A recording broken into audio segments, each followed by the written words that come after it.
চাকরি ইন্টারভিউ দিতে গেছিলি? গেছিলাম তো। হইছে চাকরি? চাকরি হয়েছিল। হইছিল মানে কি? হইছে না হয় নাই? চাকরি হয়েছে, আমি চাকরি করব।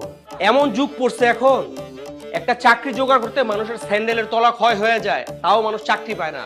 আর তোরে আমি বললাম যে আমার বন্ধুর অফিস, ইন্টারভিউতে পাশ করলো চাকরি, ফেল করলো চাকরি, সেখানে যাও তুই ঝামেলা করলি।